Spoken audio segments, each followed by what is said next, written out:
Bonjour chers étudiants, donc je vais vous présenter un peu le chapitre sur le théâtre baliné. Vous trouverez sur la plateforme Classroom de plus en plus d'informations, une explication linéaire, mais aussi un commentaire composé et un plan assez détaillé de commentaires. Donc sachez que ce texte est un extrait d'un article qui a déjà été prépublié, un article écrit en 1931. Et c'est un éloge vif, vibrant, du spectacle donné par les danseurs de Bali à l'exposition coloniale de 1931. C'est le premier spectacle du théâtre balinais, nous dit Artaud, qui tient de la danse, du chant, de la pantomime, de la musique, donc l'interartialité qu'il réclame à corps et à cri, et excessivement peu du théâtre psychologique, bien sûr, un théâtre qu'il répudie, tel que nous l'entendons ici en Europe. Et on voit toujours cette dichotomie théâtre oriental, théâtre occidental. Donc, remet le théâtre à son plan de création autonome et pure, hein, sous l'angle de l'hallucination et de la peur. L'évocation de ce spectacle, c'est ça qui est intéressant, se fait sous une forme incantatoire. On ne sait pas trop, donc il y a toujours cette question d'hybridité du genre. C'est un poème, un texte-poème, plutôt qu'un manifeste. Incidemment, il est reprise avec force la dénonciation du théâtre occidental, qui fonctionne comme une basse continue dans tout l'essai, dans tout le livre. Donc ce théâtre qu'il rejette, hein, par-dessus bord, ce théâtre verbal et psychologique. Mais l'accent est surtout mis sur ce qui a frappé Artaud comme rejoignant sa vision du vrai théâtre. Ça, c'est pour mettre vraiment les pendules à l'heure, c'est pour mettre les points sur les i. Création d'un nouveau langage physique à base de signes. Donc, les acteurs sont des hiéroglyphes animés et non plus de mots. Idée d'un théâtre pur, où la danse est dépassée, où la mise en scène, ordonnateur magique, exerce une prépondérance absolue. Refus de l'improvisation spontanée au profit d'une minutie. Vous allez trouver dans le texte donc tout un paradigme, tout un réseau isotopique de l'exactitude presque mathématique. D'ailleurs, il associe volontiers ce spectacle, hein, qui est pour lui une véritable utopie, hein, théâtrale. Donc c'est comme ça que devrait être le spectacle théâtral. On trouve tout un champ lexical de l'exactitude mathématique, etc. Et en contrepartie de l'improvisation. Donc, d'où cette tension dialectique entre les contraires. Donc, minutie mathématique très contrôlée et très ancienne. Autre élément, le refus de la gratuité.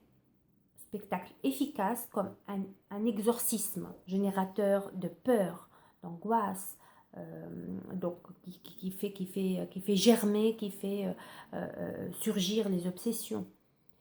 Théâtre à la fois populaire et porteur de spiritualité. On rejoint toujours cette idée de théâtre rituel, métaphysique.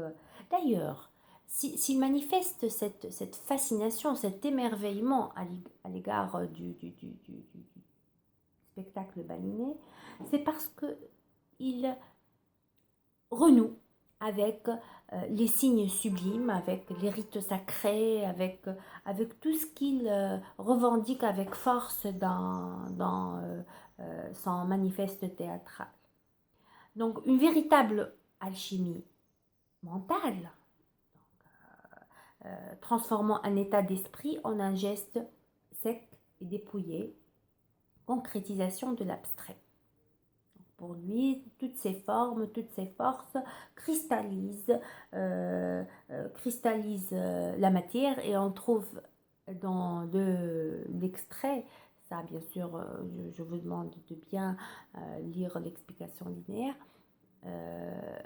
ce va-et-vient constant, cet arc de tension entre l'abstrait et le concret, donc la matière et la spiritualité, entre ce qui est physique et ce qui est métaphysique. Ce qui est physique, la corporéité, le déferlement des forces corporelles, etc. Donc, sentiment d'une frénétique lutte métaphysique de l'âme en proie au fantasme de l'au-delà. Pour lui, ce spectacle est singulier, ce spectacle est absolument admirable, entre autres parce qu'il emploie des spectres et des doubles, d'où la notion de double et la prépondérance du titre à plusieurs niveaux. Utilisation ondulatoire de la scène avec effet de spirale, de rotation. Les guerriers entrent dans la forêt mentale avec les roulements de peur. Donc, un vif sentiment d'une perfection atteinte qui s'exprime en phrases d'une éloquence inspirée. Je cite là le texte, il danse et c'est métaphysicien du désordre, belle expression, métaphysicien du désordre naturel qui nous restitue chaque atome du sang, chaque perception fragmentaire comme prête à retourner à son principe en su créer entre le mouvement et le bruit des jointures si parfaites que ces bruits de bois creux, de caisses sonores, d'instruments vides. Il semble que ce soit des danseurs au coude vide qui les exécutent avec leurs membres de bois creux. Donc, ce texte est capital parce qu'il cristallise l'essence de la pensée artedienne, et parce qu'il montre aussi ce dont on a parlé la fois dernière, l'ethnocénographie, donc l'influence considérable de la culture mexicaine, de la culture orientale, et ses répercussions donc sur cette conception novatrice du théâtre.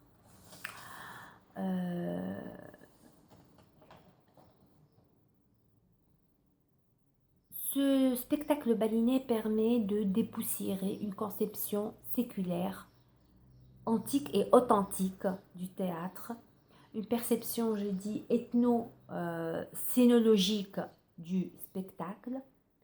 On trouve cette imbrication de tous les signes artistiques, la subtilité et la prégnance de ce rite profane, le jeu aussi entre le profane et le sacré. Ces coordonnées étranges au théâtre occidental élucident l'originalité de cette expérience de l'unité corporelle. Donc, pour lui, l'expérience kinesthésique des danseurs de Bali a une profondeur spirituelle. Les gestes se caractérisent par leur pérennité et donc s'accrédite une fonction révélatrice.